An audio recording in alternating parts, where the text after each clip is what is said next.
Nehemías, capítulo 12.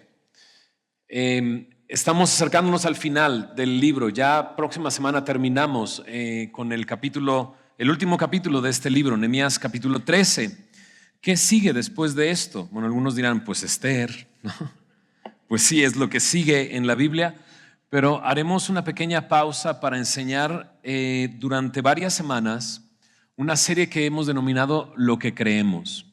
Y creo que va a ser de mucha edificación para todos nosotros el entender por qué semilla es semilla y por qué creemos lo que creemos. Básicamente, hemos en otros momentos, en otros años, hecho conferencias de este tipo, pero vemos la necesidad de que todos como iglesia sepamos estas cosas. ¿Qué es lo que creemos aquí en Semilla de Mostaza? Entonces estaremos hablando de quién es Jesús, quién es Dios, quién es el Espíritu Santo, por qué enseñamos la Biblia como la enseñamos, qué es la adoración, por qué discipulamos gente, por qué creemos lo que creemos. Así es que vamos a estar alrededor de 12 semanas, si no me equivoco, quizás un poco más, revisando estos asuntos que creo que va a ser de mucha bendición, que todos estemos escuchando exactamente esas cosas. Cuando terminemos eso, entonces regresaremos a Esther, y después de Esther, pues Job, y después de Job, Salmos, ¿no? Algunos me preguntan, ¿y cómo van a enseñar Salmos? Un salmo a la vez, vamos a estar aquí 3 años, ¿no? Con los salmos, ¿no? Y luego el Salmo 119, será una reunión larga de 3 horas, ¿no? Pero no, y me preguntan y yo solo respondo, pues cuando lleguemos ahí ya vamos a ver cómo vamos a abordar ese libro que va a ser de mucha bendición para todos nosotros. Y también, bueno, y Job también, ¿verdad? Muy bien, así es que próxima semana veremos Nehemías 13. Siguiente semana, te platico qué vamos a hacer la siguiente semana después de Nehemías 13. Tendremos una reunión donde estaremos predicando el Evangelio. Vamos a predicar el Evangelio ese domingo, así que te invitamos a que traigas familiares, amigos. Va a haber música, va a haber un mensaje del Evangelio. Como lo hacemos los viernes cuando hacemos evangelismo, así lo vamos a hacer, pero en domingo vamos a invitar a un rapero por ahí a ver si nos canta unas cuantas raps, ¿no? Entonces vamos a tener rap, vamos a tener buena música y vamos a tener el mensaje del Evangelio. Invita a personas, aprovecha ese domingo para traer personas nuevas que puedan escuchar el Evangelio por primera vez. Muy bien, ahora sí, metamos a Nehemías capítulo 12. Este capítulo 12 es un capítulo de dedicación, alabanza, celebración. Incluso en el capítulo se utiliza la palabra fiesta. Y es que eso es lo que sucede en el capítulo 12, una gran fiesta de dedicación, de alabanza, de gratitud a Dios por todo lo que ha sucedido. Y el capítulo 12, algunos comentaristas dicen, ojalá hubiera terminado en el capítulo 12, porque el capítulo 13 se va a poner feo. Y sí, es cierto, este es el punto más alto en la historia de Nehemías, este momento de dedicación, de purificación, de alabanza a Dios. Pero antes vamos a orar, ¿les parece? Señor, gracias por ser tan bueno, gracias por tu provisión en nuestras vidas, Señor. Conforme a tu palabra, Señor, tú quieres hablarnos, tú quieres mostrarnos, Señor, nuestra condición, pero también quieres mostrarnos quién eres tú. Y sobre todo, cuál es tu voluntad para nuestras vidas. El día de hoy permítenos observar, Señor, tu palabra, meditar en ella, entender tu palabra. Y no solamente eso, Señor, sino capacítanos para poner en práctica tu palabra el día de hoy, Señor. Ponemos este tiempo de enseñanza en tus manos, en el nombre de Jesús. Amén.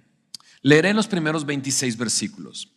Así como el capítulo anterior, esta primera parte del capítulo 2 está llena de nombres. Así es que vamos a leerlo. Dice así: estos son los sacerdotes y levitas que subieron con Zorobabel, hijo de Salatiel, y con Jesúa, Seraías, Jeremías, Esdras, Amarías, Maluc, Atus, Secanías, Rehum, Meremot, Ido, Gineto, Abías, Mijamín, Maadías, Bilga, Semaías, Joiarib, Jedaías, Salú, Amoc, Hilcías y Jedaías. Estos eran los príncipes de los sacerdotes y sus hermanos en los días de Jesúa.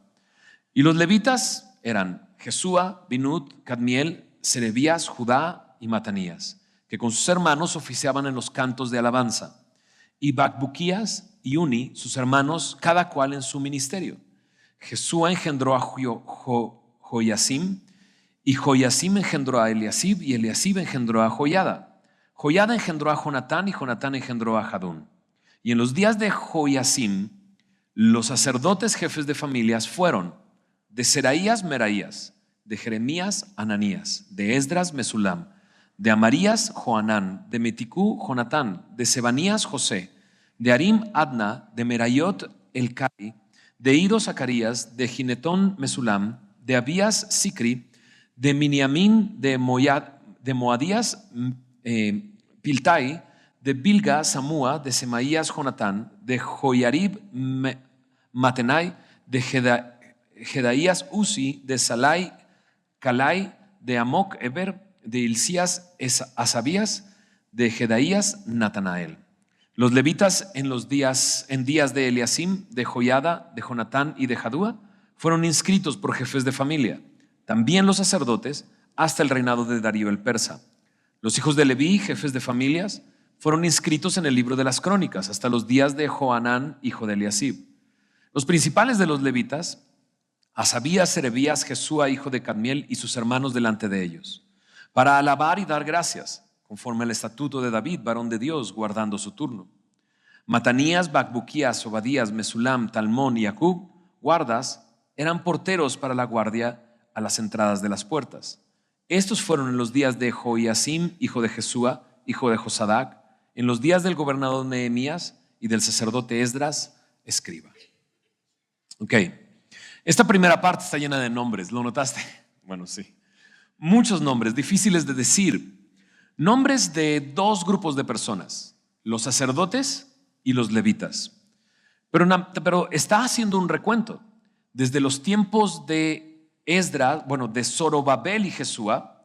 Jesúa aquí es el mismo Josué, sumo sacerdote que encontramos en el libro de Esdras. Y nos está haciendo un recuento de los sacerdotes que llegaron con Zorobabel y luego de sus hijos. Prácticamente está uniendo los sacerdotes del pasado con los sacerdotes del presente. Y lo que está haciendo al escribir esto es decir, estos que están el día de hoy son hijos de los que estuvieron hace muchos años atrás. Une padres e hijos en esta porción. Y esta porción recorre muchos años, alrededor de 100 años casi, desde que Zorobabel llegó, y luego llegó Esdras, y luego llegó Nehemías. Entonces está haciendo un recuento así. Pero llama la atención un par de cosas. Primero, las dos figuras, sacerdotes y levitas. ¿Qué es un sacerdote? Un sacerdote podría fácilmente describirse como un intermediario entre Dios y los hombres, prácticamente eso. Alguien que está hablando de parte de Dios al pueblo y alguien que le está hablando a Dios del pueblo en oración. En la Biblia me presenta a Jesús como el único mediador entre Dios y los hombres. En 2 de Timoteo me lo dice claramente. Hay un solo Dios y un solo mediador entre Dios y los hombres, Jesucristo, hombre. Pero también Jesús es considerado en el libro de Hebreos como el gran sumo sacerdote, que entró no a un templo hecho de manos, sino a la misma presencia de Dios, siendo Él mismo el sacrificio. Él es el sacerdote. Pero llama la atención porque esto lo queremos unir a nuestros días, que la iglesia se le conoce como real sacerdocio. En 1 de Pedro capítulo 2 verso 9, la iglesia misma es llamada real sacerdocio, nación santa, pueblo adquirido por Dios. Y dice ahí, ¿para qué? Para anunciar las virtudes de aquel que nos llamó de las tinieblas a su luz admirable. Ese es nuestro llamado. Nosotros somos real sacerdocio en este tiempo. La otra figura son los levitas. Los levitas son hijos de Leví y por el texto me dice, estaban ahí para alabar y dar gracias. Dice en el versículo 24. Conforme al estatuto de David, varón de Dios, guardando, dice, su turno. Los levitas estaban encargados de la alabanza y de dar gracias en la casa de Dios, en el templo. Y también esto llama la atención, porque Jesús mismo se presentó como ofrenda, como alabanza delante de Dios. En Efesios, en el capítulo 5, en los primeros versículos de ese capítulo, nos dice acerca de Jesús que Él nos amó y se entregó a sí mismo por nosotros, ofrenda y sacrificio a Dios en olor fragante. Él se presentó él mismo como alabanza. Y la Biblia me dice que nosotros, la iglesia, tenemos un llamado. ¿Un llamado para qué? Para alabar la gloria de su gracia. Lo dice en Efesios capítulo 1, pero checa esto. En Efesios capítulo 5, en el versículo 19 y 20 dice esto: hablando entre vosotros, y le está hablando a la iglesia, con salmos, con himnos y cánticos espirituales, cantando y alabando al Señor en vuestros corazones. Verso 20, dando siempre gracias por todo al Dios y Padre en el nombre de nuestro Señor Jesucristo. Lo mismo que hacían los levitas en el templo, así nosotros como iglesia somos llamados a hacerlo, a alabar a Dios cantando y dar siempre gracias por todo al Dios y Padre en el nombre de nuestro Señor Jesucristo. Y dices, qué bueno que dice cantar en el corazón, porque si escucharan mi voz, no. Fue de hecho increíble ver a los chicos cantando, ¿verdad? Y alabando a Dios a través de estas canciones. Y ver que usan su voz para eso. Y sé que algunos se sienten inseguros, como todos nosotros. De repente, si nos meten en un coro y te ponen a cantar, dices, ay, pero ¿cómo voy a cantar? No sé cantar, ¿no? Y entonces qué bueno que dice que en el corazón. Así en el corazón todos estamos afinados, ¿no? Todos cantamos bien. Pero tenemos ese mismo llamado que la iglesia, el mismo llamado que los levitas tenían y el mismo llamado que los sacerdotes tenían. En el versículo 24 de Nehemías capítulo 12 nos dice que esto que hacían los sacerdotes y los levitas, padres en el tiempo de los sacerdotes, de Zorobabel y Jesúa, hijos en este tiempo de Nehemías, los cuales se está uniendo como un solo unos solo sacerdocio y levitas en esta porción, en el capítulo 12, en el versículo 24 nos dice que tenían esa tarea de hacer delante de los hermanos la alabanza y dar gracias, pero la última frase dice, conforme al estatuto de David, varón de Dios, guardando su turno. Es interesante esto de guardando su turno, y es que David estableció una alabanza constante, una adoración constante en Jerusalén, en el templo. Otras versiones, esta última porción, guardando su turno, lo traducen así, durante su turno respectivo. En la Biblia de las Américas, que es una versión más apegada al texto original, dice, según lo prescrito por David, hombre de Dios, sección frente a sección. Eso lo hace peculiar. Pareciera que son dos coros que están uno frente al otro, están cantando y están respondiéndose uno a otro. ¿Alguna vez has escuchado el término salmo responsorial? ¿No? Claro, lo escuchamos en algún momento. Y eso significa eso, un salmo que una persona canta y la otra persona responde y van avanzando cantando de esa manera. Es probable que se refiera a eso cuando los levitas estaban haciendo esto, guardando su turno, pero también es muy probable que la alabanza nunca se detuviera en Jerusalén, porque no era una persona encargada nada más, no era un grupo encargado, sino eran muchos grupos. ¿Cuántos? 24 grupos. En Primera de Crónicas, capítulo 24, es el momento que se describe aquí con esa frase, conforme al estatuto de David, varón de Dios. En el capítulo 24 de Primera de Crónicas se separan los sacerdotes en 24 grupos distintos. Y algunos preguntan, ¿por qué 24? Y es de consideración el hecho de que hay 12 meses en el año, por lo tanto los sacerdotes servían 2 semanas al año, 2 semanas al año. Esto hacía que todos tuvieran una participación, pero los levitas, ¿qué hacían el resto del tiempo? ¿No? Y eso es algo que nos viene y nos habla a nosotros, ¿no? Porque los levitas no era que fueran y sirvieran, adoraran a Dios 2 semanas al año, el resto del año están libres, no hagan nada, sino que en este mismo texto nos habla de cómo fueron llamados a las aldeas las cuales ellos construyeron alrededor de Jerusalén. Estos levitas tenían familias, tenían hijos, tenían esposas, tenían casas que tenían que encargarse de ellas, y por lo tanto adoraban a Dios no solamente esas 2 semanas en el templo, sino el resto del año en sus casas. Y así nos pasa a nosotros. No deberíamos de ser personas que adoran a Dios solamente en la iglesia, ¿no?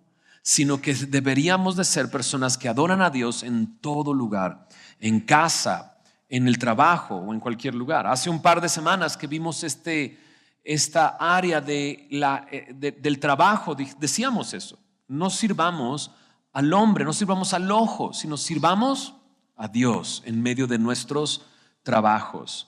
Recordaba en la mañana una ocasión en que escuché al pastor Greg Laurie hablar de Franklin Graham, de Billy Graham, que por cierto esta semana falleció.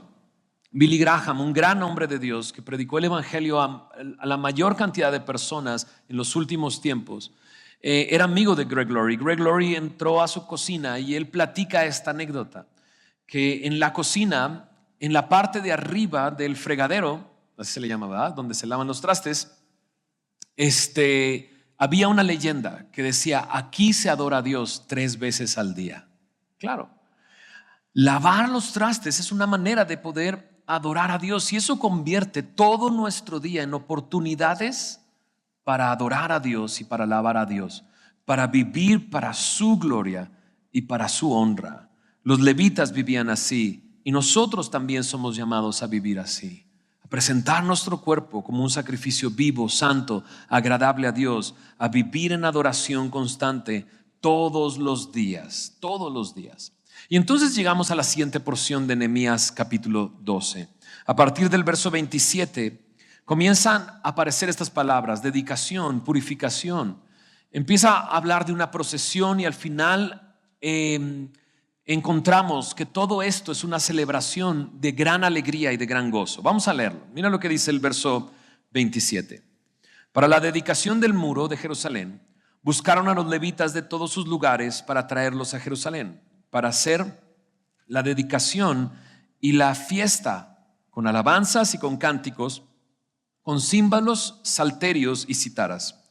Y fueron reunidos los hijos de los cantores, así de la región alrededor de Jerusalén como de las aldeas de los netofatitas y de la casa de Gilgal, de los campos de Geba y de Asmavet, porque los cantores se habían edificado aldeas alrededor de Jerusalén. Y se purificaron los sacerdotes y los levitas, y purificaron al pueblo y las puertas y el muro. Hice luego subir a los príncipes de Judá sobre el muro. Puse 2 coros grandes que fueran en procesión, el uno a la derecha sobre el muro hacia la puerta del muladar, e iba tras de ellos Osaías con la mitad de los príncipes de Judá, y Azarías, Esdras, Mesulam, Judá y Benjamín, Semaías y Jeremías. Y de los hijos de los sacerdotes iban con trompetas: Zacarías, hijo de Jonatán, hijo de Semaías, hijo de Matanías, hijo de Micaías, hijo de Zacur, hijo de Asaf. Este hombre es heredero de Asaf, aquel que David estableció para encargarse de la alabanza. Verso 36. Y sus hermanos Semaías, Azarael, Milalai, Gilalai, Maai, Natanael, Judá y Anani, con los instrumentos musicales de David, varón de Dios, y el escriba Esdras delante de ellos. Y a la puerta de la fuente enfrente de ellos subieron por las gradas de la ciudad de David, por la subida del muro, desde la casa de David hasta la puerta de las aguas al oriente. El segundo coro iba del lado opuesto, y yo en pos de él, con la mitad del pueblo sobre el muro, desde la torre de los hornos hasta el muro ancho, y desde la puerta de Efraín hasta la puerta vieja y a la puerta del pescado, y la torre de Ananeel y la torre de Amea, hasta la puerta de las ovejas, y se detuvieron en la puerta de la cárcel. Llegaron luego los 2 coros a la casa de Dios, y yo y la mitad de los oficiales conmigo. Y los sacerdotes, Eliasim, Maaseías, Miniamín, Micaías, Elioenai, Zacarías y Ananías con trompetas, y Maasías, Semaías, Eleazar, Uzi, Joanán, Malquías, Elam y Eser. Y los cantores cantaban en alta voz, e Israías era el director. Y sacrificaron aquel día numerosas víctimas, y se regocijaron, porque Dios los había recreado con gran contentamiento. Y se alegraron también las mujeres y los niños, y el alborozo de Jerusalén fue oído desde lejos. Aquí ya está la descripción del evento, de la fiesta de alabanza, como dice en esta porción, la fiesta con alabanzas y con cánticos. Y describe los instrumentos, describe a los cantores, incluso describe cómo fueron purificados primero los sacerdotes y levitas y luego purificaron al pueblo. Estaban apartados para esta celebración y para este momento. Y el momento es sorprendente. Y no es la primera vez que sucede.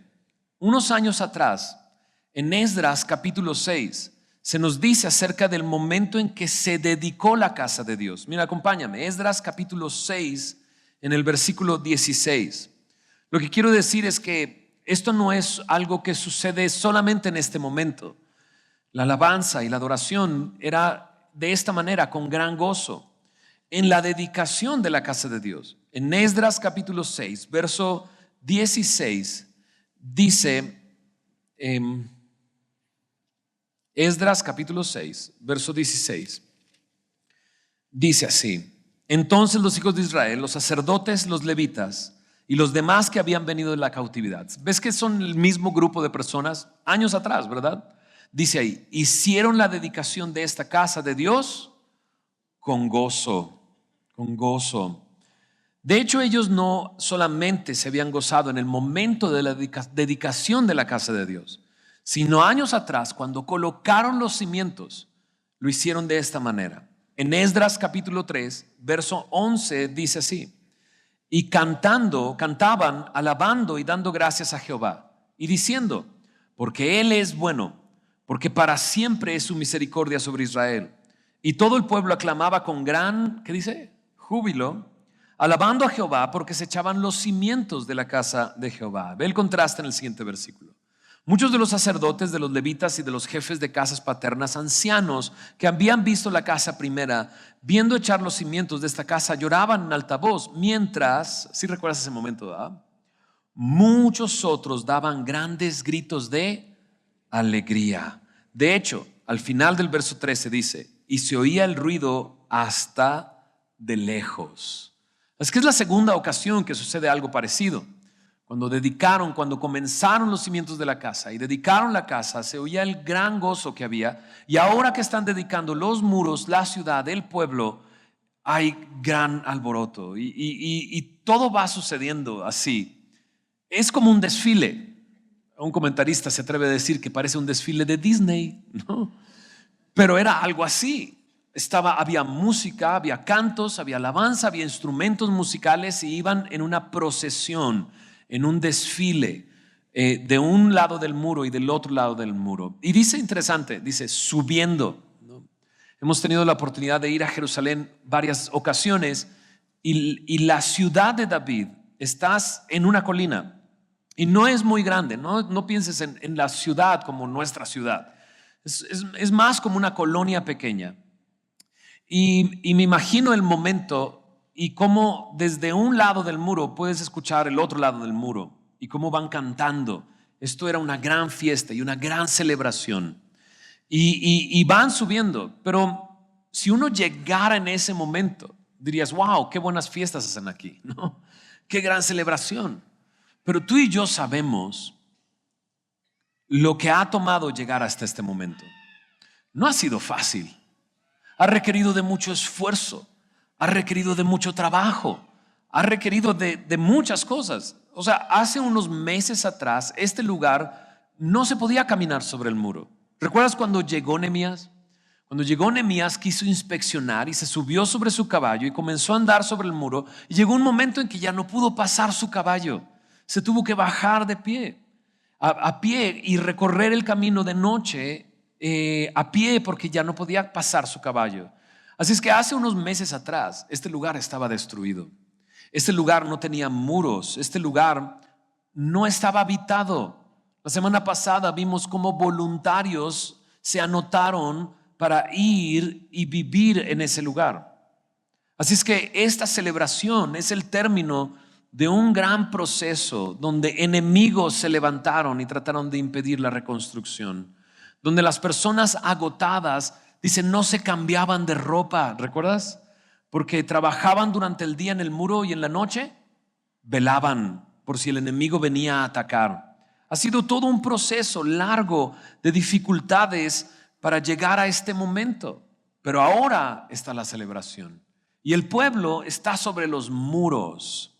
Y diría esta cosa, y con mucho gusto: tómala, Tobías. ¿Te acuerdas de Tobías? ¿Sí te acuerdas lo que dijo Tobías cuando comenzaron a reconstruir? Tobías fue el que, burlándose, dijo cuando comenzaron la reconstrucción que si una zorra se subía al muro, la iba a derribar. Por eso digo, tómala, Tobías, porque todo el pueblo está encima de los muros y los muros se sostienen. Están en esta gran celebración y van caminando uno de un lado y otro de otro lado. Y esto es una fiesta, ¿ok? Te platico rápidamente algo que sucedió ahora en la convención estudiantil. Y no hemos dejado de hablar de eso desde que sucedió ¿cuándo fue? El viernes pasado. Bueno, hace 2 días, no es mucho, pero bueno. Viste a los chicos que subieron. Todas las chicas estaban en la fila de abajo. Todas las chicas forman el equipo de voleibol que fue a competir en esta convención estudiantil. Y te platico un poquito de la historia del equipo de voleibol, porque hace un año no teníamos equipo realmente. Se necesitan juntar 6 niñas para poder tener un equipo de voleibol, si no es imposible. Y el año pasado había las 6 niñas para conformar el equipo. Pero las chicas jugaban aquí en el break, en la escuela, en el tiempo de lunch y le pegaban a la pelota y nada más. Realmente el año pasado fuimos a ver qué pasaba, porque no era realmente un equipo per se, sino jugaban nada más. Y no nos fue mal el año pasado, pero pues perdimos y no pudimos avanzar. Pero este año, adivina qué, quedaron campeonas, ¿no? Sí, dales un aplauso a las chicas porque sí, vale la pena. Quedaron campeonas y el momento del triunfo fue espectacular, increíble. La final fue muy difícil, fue bastante complicada de hecho. Había mucho viento, había mucho sol y el equipo contrario traía una porra que, bueno, parecía, mejor no digo de qué equipo. Pero era una porra que se metía realmente con las niñas. No estaba animando a ese equipo, se metían con las niñas. El primer set lo ganamos, mira, ya me estoy incluyendo ahí. Lo ganamos, ¿no? Ahí estaba yo de coach, así con mi gorra. Por lo menos, olvídalo. Lo ganamos el primer set, el segundo set lo perdimos y lo perdimos mal, como 25-10, porque las chicas comenzaron a ponerse muy nerviosas con tanto grito y tanto alboroto que había en ese momento. Pero el tercer set lo ganamos, 15-10. Y mi esposa lo grabó así en video, ¿no? Y hemos estado viendo la repetición de ese último punto, ¿no? Porque en el último punto de repente no pueden regresar la pelota el equipo contrario y las chicas saltaron, toda la escuela, niños, niñas, se juntaron, empezaron a saltar como locos y gritar. Era una gran celebración, como estamos viendo en este momento. Era una gran celebración, estaban gritando, no parábamos de gritar, no parábamos pues era una gran felicidad. Después de la celebración nos juntamos y le dimos gracias a Dios, porque eso es lo que sucedió. Cada partido que jugábamos estábamos orando y buscando al Señor y diciéndole: Señor, hasta este momento ha sido tu gracia. El año pasado ni equipo teníamos y ganábamos un partido y le agradecíamos a Dios: Señor, gracias, vamos a la siguiente etapa, pero vamos de tu mano y vamos confiando en ti. En la semifinal vencieron al campeón que había repetido su campeonato por 4 años seguidos, imagínate. Y en la semifinal recuerdo un momento en específico. Una de las chicas, de repente había un momento tenso, estaban perdiendo puntos, estábamos reunidos y una de ellas dice: vamos a orar. Y oramos. Y no quiero decir que Dios nos dio la victoria porque oramos, porque el otro equipo también estaba orando, ¿no? Entonces, ¿quién tiene el Dios más grande? Pues es el mismo, ¿no? Pero quiero decir esto: nos dimos cuenta que fue la gracia de Dios. Y no solamente eso, ahí va. El año pasado fuimos, perdimos, pero las chicas se comprometieron a formar el equipo.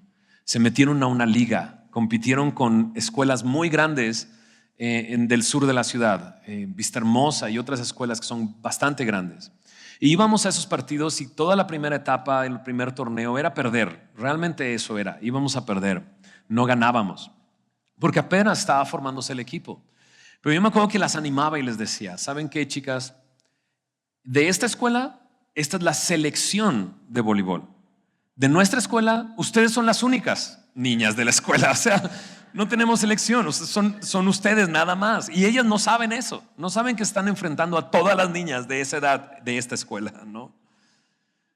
Pero poco a poco fueron entrenando y entrenaban los lunes y se levantaban para los juegos los sábados a las 8 de la mañana y empezábamos a ver que ellas estaban esforzando y empezaron a ver fruto de esos entrenamientos, de ese aprendizaje. 2 partidos antes de ir a la convención enfrentamos equipos que en el torneo, equipos que el torneo pasado en el torneo estudiantil perdimos y los ganamos. Y llegamos a la convención de esa manera. ¿Sabes? Esto es lo que está sucediendo también en el libro de Nehemías. Y eso es lo que puede estar sucediendo en tu vida el día de hoy. ¿Ok? ¿Qué es lo que puede estar sucediendo? Hemos estado hablando de restauración y hemos estado hablando de reconstrucción.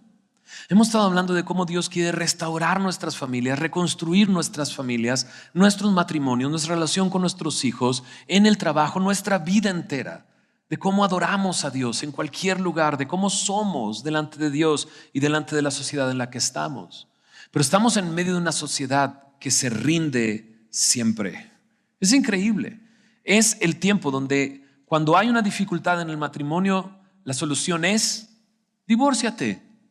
Cuando hay un problema en el trabajo, la solución es renuncia y busca otro trabajo.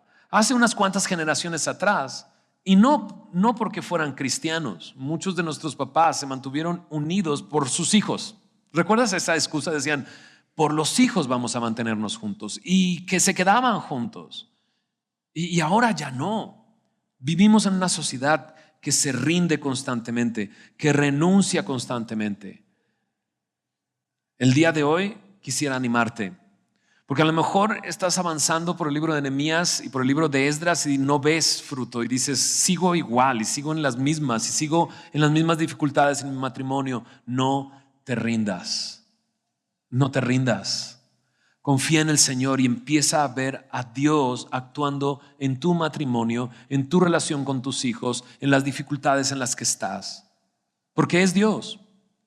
Al final de esta porción que leímos hace unos momentos, nos dice en el verso 43, sacrificaron aquel día numerosas víctimas, se regocijaron porque Dios los había recreado con grande contentamiento. Fue Dios el que los llevó ahí. No te rindas, espera que Dios haga la obra, espera. Hay una gran celebración que nos espera, y lo podemos ver en la palabra de Dios. Dios puede restaurar tu matrimonio, sí lo puede restaurar. Puede restaurar tu vida, sí puede restaurar tu vida. ¿Puede sanarme de esa enfermedad? Sí, sí lo puede hacer. Pero tú y yo sabemos que no somos de aquí.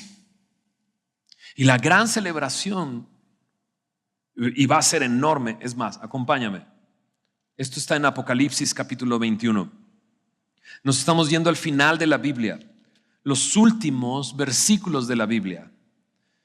Y me describe ese momento, esa gran celebración, eso que estamos anhelando todos, por lo cual no debemos de rendirnos o de renunciar, sino mantenernos firmes en la fe, constantes, confiando en que Dios hará su obra en nosotros. En Apocalipsis 21 dice así, eso es lo que vio Juan. Vi un cielo nuevo y una tierra nueva, porque el primer cielo y la primera tierra pasaron y el mar ya no existía más. Y yo, Juan, vi la santa ciudad, la nueva Jerusalén, descender del cielo de Dios, dispuesta como una esposa ataviada para su marido. Y oí una gran voz del cielo que decía, he aquí el tabernáculo de Dios con los hombres. Él morará con ellos y ellos serán su pueblo y Dios mismo estará con ellos como su Dios, la morada con Dios. Eso es lo que estamos anhelando. Esta es nuestra meta. En el versículo 4 dice, enjugará a Dios toda lágrima de los ojos de ellos, y ya no habrá muerte, ni habrá más llanto, ni clamor, ni dolor, porque las primeras cosas pasaron. ¿Te acuerdas que dijimos? Si tú llegabas ese día, en esa fiesta, dices, wow, qué increíble pueblo. No, no, no, no, no. Esto es la culminación de algo en lo que ellos se han esforzado y han visto la mano de Dios, porque todos estamos de acuerdo, reconstruir esa casa y reconstruir esos muros no pudo haber sido sin la mano de Dios sobre este pueblo. Así nosotros estamos esperando un momento donde todo dolor se quitará, donde no habrá más llanto ni clamor, porque las primeras cosas pasaron. Y el que estaba sentado en el trono, dice en el verso 5 de Apocalipsis 21, dijo, he aquí yo hago nuevas todas las cosas, y me dijo, escribe, porque esas palabras son fieles y verdaderas. Y me dijo, hecho está, yo soy el alfa y la omega, el principio y el fin. Al que tuviere sed, yo le daré gratuitamente de la fuente del agua de la vida. El que venciere, heredará todas las cosas, y yo seré su Dios. ¿Y qué dice? Y él será mi hijo. Ese es el momento que estamos esperando. Esa es la gran celebración, cuando nosotros estemos reunidos con aquel que nos rescató y nos salvó. Él es. Esa es nuestra esperanza. Si estás el día de hoy en dificultades, estás orando porque Dios traiga restauración, que reconstruya, reedifique tu casa, tu familia, no te rindas. Al que venciere, sabes, Dios quiere darte la victoria. Y necesitas poner tus ojos en ese momento. Persevera, continúa, no te rindas.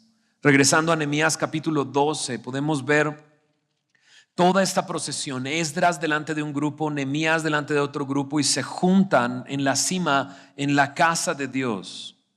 Trompetas, cantos. ¿Quién lo hizo? Dios. ¿A quién alaban? A Dios. No se alaban a sí mismos, no están alabando su esfuerzo, están alabando a Dios, porque es Dios el que lo hizo. Es Dios el que lo hizo. Mi hija, una de mis hijas, mis dos hijas están en el equipo de voleibol, y una de mis hijas escuchó la enseñanza en la mañana, a las 8 de la mañana.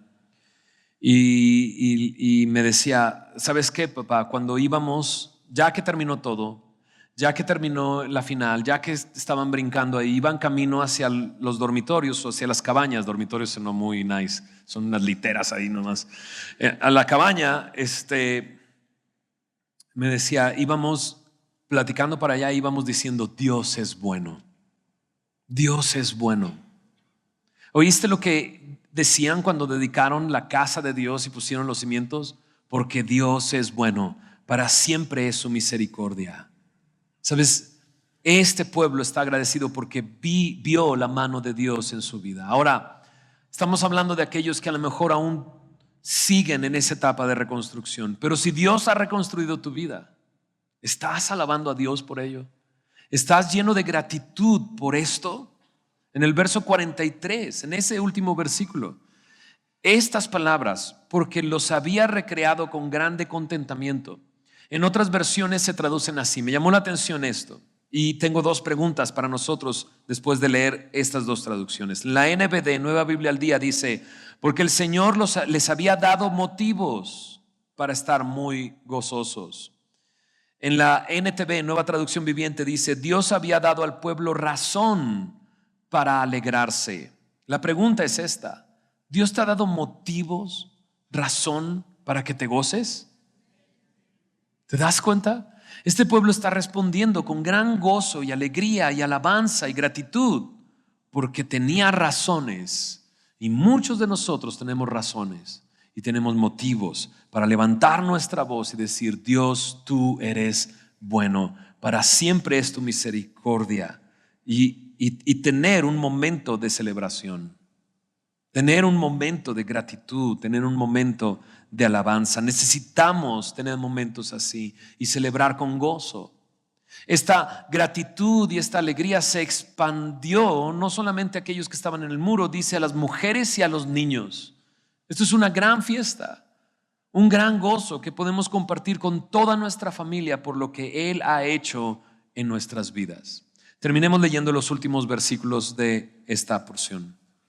En aquel día, dice el verso 44, Fueron puestos varones sobre las cámaras de los tesoros de las ofrendas, de las primicias y de los diezmos, para recoger en ellas de los ejidos de las ciudades las porciones legales para los sacerdotes y levitas, porque era grande el gozo de Judá con respecto a los sacerdotes y levitas que servían. Y habían cumplido el servicio de su Dios y el servicio de la expiación, como también los cantores y los porteros, conforme al estatuto de David y de Salomón su hijo. Porque desde el tiempo de David y de Asaf, ya de antiguo, había un director de cantores para los cánticos y alabanzas y acciones de gracias a Dios. Y todo Israel en días de Zorobabel y en días de Nehemías daba alimentos a los cantores y a los porteros, cada cosa en su día. Consagraban asimismo sus porciones a los levitas, y los levitas consagraban parte a los hijos de Aarón, ¿no? Sus últimos 4 versículos describen cómo regresaron a los estatutos establecidos por David y Salomón acerca de los cantores, de los levitas, de los sacerdotes. ¿Qué están haciendo? Están obedeciendo a Dios, prácticamente. Y esto es sorprendente. ¿Por qué es sorprendente? Porque de lo que estaba desordenado, no había templo, no había muros, no había gente, ahora todo está en orden. ¿Sabes? Nehemías fue usado por Dios para traer orden en Jerusalén. Los animó, se levantaron y se establecieron. Y todo se está ordenando. Y lo más increíble es que sigue habiendo gozo. ¿No te encanta eso? Porque en nuestro pensamiento, cuando ya todo está ordenado, ya todo es aburrido. ¿No? Cuando es un desorden, yeah, ¿no? Y cuando todo se ordena, ¿no? Pero no es así con el Señor. Con el Señor, cuando todo está acomodado en su lugar, es un gran momento, es un momento de gran gozo y alegría, ¿no? Entonces, muchos cristianos necesitamos más gozo. Estuve publicando fotos y no sonrío yo en las fotos nunca. No lo hago, no sé por qué no lo hago, ¿no? Y de broma estuve poniendo así de no sonrisa, no sonrisa, no sonrisa. Creo que necesito sonreír más. Necesito que mi corazón se llene de gozo, porque hay razón y hay motivos para que haya gozo en mi corazón, para alabar a mi Dios y darle gracias por todo. ¿Hay razón y motivo en tu vida? Por su salvación, por su presencia, por la restauración que Dios ha hecho. Vamos a esto. Como iglesia somos real sacerdocio y Dios nos ha llamado a alabarle, ¿no? Y a dar gracias por todo. Lo vimos al principio, ¿verdad que sí? Y ellos lo hacían todos los días de su vida. Dios nos está llamando a adorarle todos los días de nuestra vida. No solamente cuando estamos aquí, sino cuando estamos afuera y donde sea lavando platos o sea haciendo cualquier actividad, podemos vivirlo para darle honra a Dios y alabanza a nuestro Dios. ¿Estás de acuerdo? Venga. Y 2, si estás en un momento en que todavía no llegas a la restauración, pon tus ojos en la gran celebración y no te rindas. No huyas, no renuncies, sino mantente constante, confiando en Dios, esperando en el Señor. Va a costar, quizás cueste. Va a requerir esfuerzo, quizás requiera esfuerzo, pero confía en el Señor, porque llegará un momento en que puedes gozarte y decirle: Señor, tú lo has hecho todo. Las cosas quedaron atrás y tú has hecho nuevas todas las cosas. Y si Dios ha hecho algo en nosotros, nos ha restaurado nuestras familias, tenemos razón y tenemos motivos para llenarnos de gozo. Pablo decía a los filipenses: regocijaos en el Señor siempre. Filipenses 4:4. Y como si tuviéramos que escucharlo, dice: y otra vez os digo, regocijaos. ¿Te das cuenta que necesitamos que nos repitan esto? Regocíjate en el Señor, gózate en el Señor, porque Él es bueno. Vamos a orar, ¿les parece? Gracias, Dios, por tu palabra. Gracias, Señor, porque el día de hoy hemos entendido que delante de ti somos real sacerdocio. Nos has llamado a alabarte y darte gracias siempre, por todo y en todo. Te pido, Señor, que podamos vivir de esa manera. una vida de alabanza, una vida de adoración constante. Y Señor, gracias por aquellos en los cuales tú has hecho la obra, has devuelto sus familias, aquellos que la habían perdido.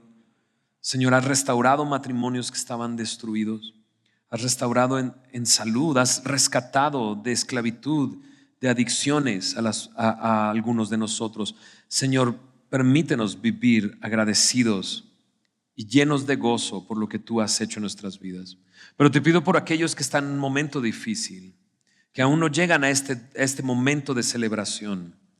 Señor, que puedan perseverar, constantes, confiando en ti, dependiendo de ti, esperando en ti. Señor, que no hagan lo que el mundo hace, renunciar, rendirse, sino que puedan sostenerse en ti. Tú eres el que pone el querer como el hacer por tu voluntad, Señor. Pon el querer como el hacer, Señor, en sus vidas. Fortaléceles, Señor. Tu palabra dice que el gozo del Señor es nuestra fortaleza. Llénalos de gozo y fortalécelos de esa manera.